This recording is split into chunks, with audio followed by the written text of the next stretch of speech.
Hello my fellow golfers. I did a video last week about one fast hand, one slow hand, and it's always fun to do a video and then get hundreds of questions. How do I do that? How should it feel? How can I practice?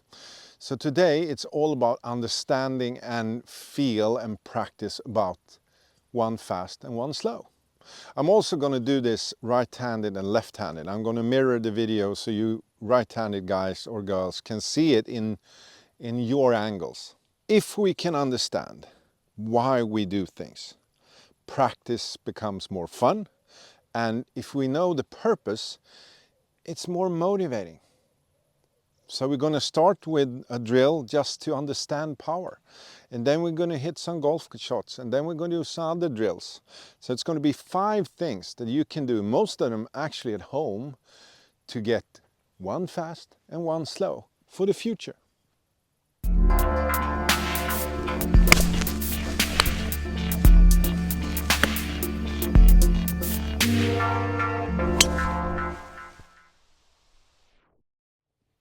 The first thing is to understand power. Understand what actually affects the golf club. I want my club head to go in that direction. And we need something to push against. I'm going to use the end of this, just the edge of the mat here. If I want to have power in that direction down there, I need, if you put your hands on the club, but put them with a little distance between them, you can, by just pushing against each other, don't pull, you can push your hands together. And you'll see that the club wants to go that way, the grip actually wants to go that way. This is why I think that hockey and golf is actually connected. The release is exactly the same. Bring a club, use something, you can a leg to a sofa, it doesn't matter. Just feel and understand, why are we doing all this? If I want the club head to move that way with power, I need to push with the trail hand, and I actually push against it with my lead hand. This is how we get power. Put your hands together and feel the same thing. I mean, it's all about understanding. If I understand in here that to get the maximum power out here, my hands can't pull and push at the same time. One needs to push against or actually just be slower. I'm not telling my lead hand to push against the trail hand.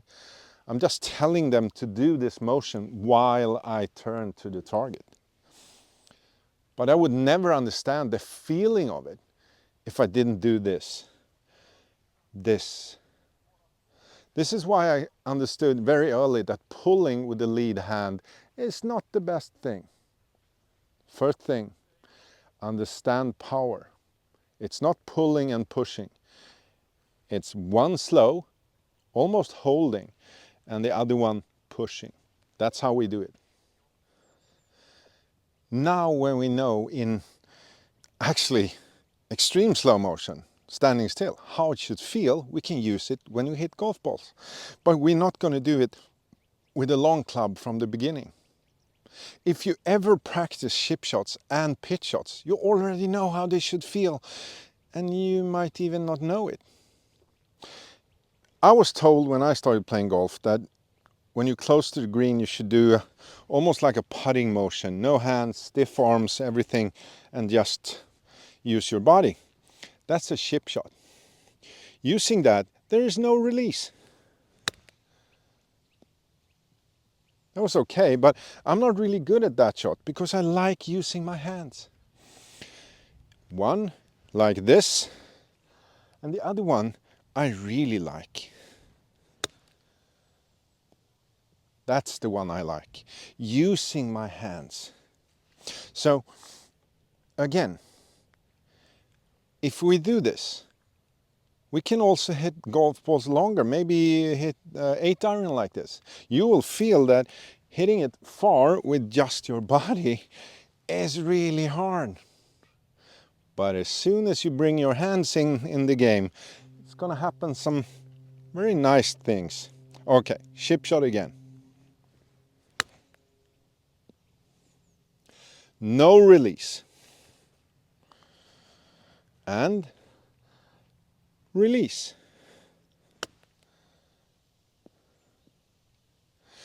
This is the feeling. This is the feeling. It's so simple. You can do this in your garden. You don't need to be, this is like 25 yards maybe, 20 yards. It's just the feeling. 1, 2.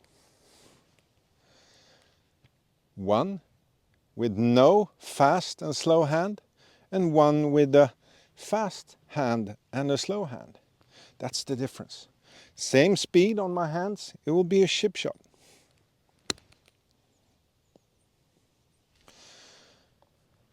And trail hand, passing lead hand,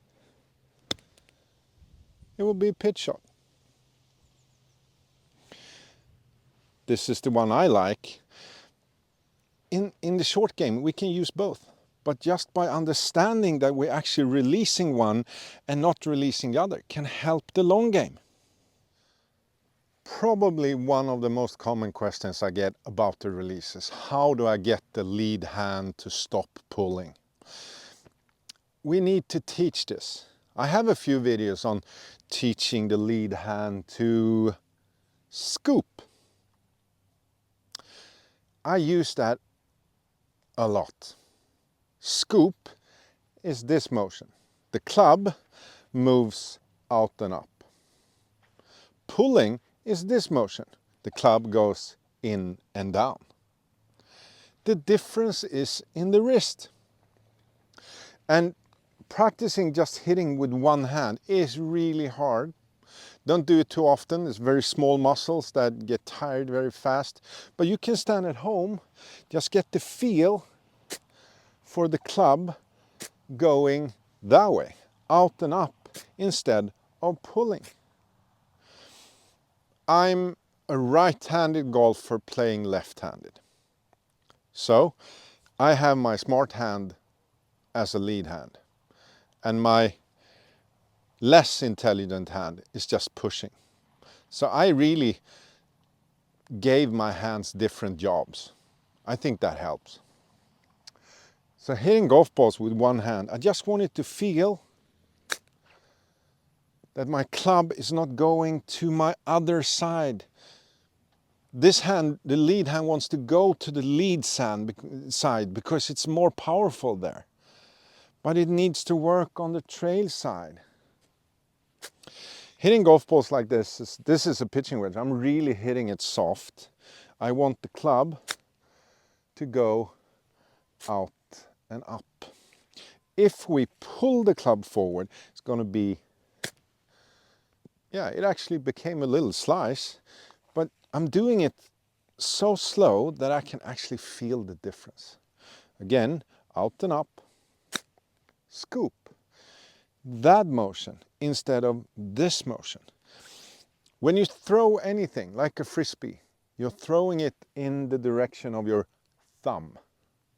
It's going that way, that way. When you pull, it's actually opposite direction. You're almost pulling your thumb. So for your hand, it's a big difference between right and wrong. So if you want to do this correctly, we need to work this way. And the problem is, for many golfers, the lead hand, it needs to understand. Now you're saying it's so much simpler for you, you have your smart hand as a lead hand. Maybe true, but every week I meet golfers that practice just for a few hours using the stupid hand, and they also do it. You can do this, but you need to teach both hands. Pushing isn't that hard. The trail hand is working on the trail side. It wants to be there, but the lead hand wants to pull over to your other side. And that's the problem. Keep it on one side, scoop it, And again, of course, we don't scoop it over here. We scoop it after impact with an iron, but actually before impact with a driver. It's easy after a while. Back to the tee. What can we do when we play golf? This we can do. I'm crazy about practice swing with a driver. I really need to tell my brain to stay on one side. You see, I'm staying behind it, I'm doing everything because I'm staying on my trail side of my body with my practice swing. This is all driver. I mean, low point is way back here, and if I do any of this hitting an iron, it's not going to be too good. But with the driver, to feel the difference between right and wrong, move the swoosh, move the practice swing. I do one, then I do the other one. One, and the other one. When the low point is way over there, the other one, on the lead side, it's actually a slice. And I promise you, if you do this, if you touch the ground there, and then you touch the ground over there, this one's going to feel good. And that's the draw. Hitting up on the ball, hitting out, inside and out, and probably hitting a really good drive. This one that feels really crazy is the slice one. And what's the difference? It's just the order when things happen. To have the low point back here and actually be able to hit it fast, I need to start using my trail arm in the beginning. I feel that that's the first thing I do. When I started telling people this, they thought, he's crazy. But then when they saw the ball fly away, oh, maybe he's not that crazy. I really try to do this a lot. I need to tell my brain to stay on this side, stay behind the ball. And I do that with the club. Make the swoosh sound. Trail side, lead side, trail side, lead side. To get to the lead side, I need to start with a turn. To stay on the trail side, I need to start with my arm. It's very simple, but again, we need to feel the difference. The final drill or the final practice is probably the hardest one. Even when I do speed training, I use a pitching wedge and a driver.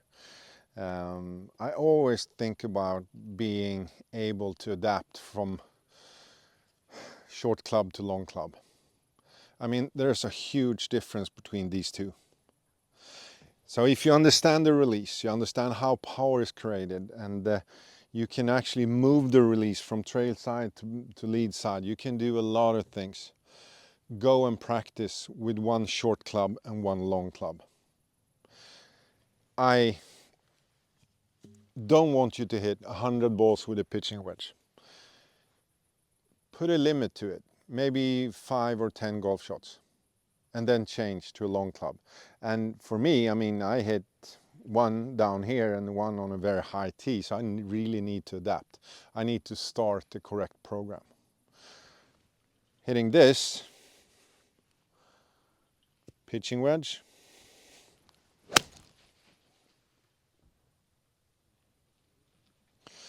that most people can do. But changing and only having a first serve with the driver is not that easy. I need to release here. I did a release around the ball with the pitch. I need to release down here, and that's a huge difference.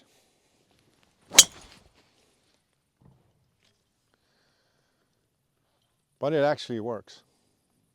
It's going to be really hard from the beginning, but don't hit 57 irons because you love your 7-iron and then 50 drives. Really try to do as many changes as possible during your practice. I know it's hard, but failure is the key to progress. If we do the things that we already know, we're not learning anything.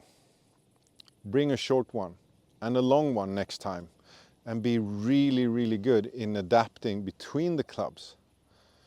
Find how to think with a short club, pushing it down, releasing, scooping after the ball. Hit your driver, scoop before, and get that nice draw.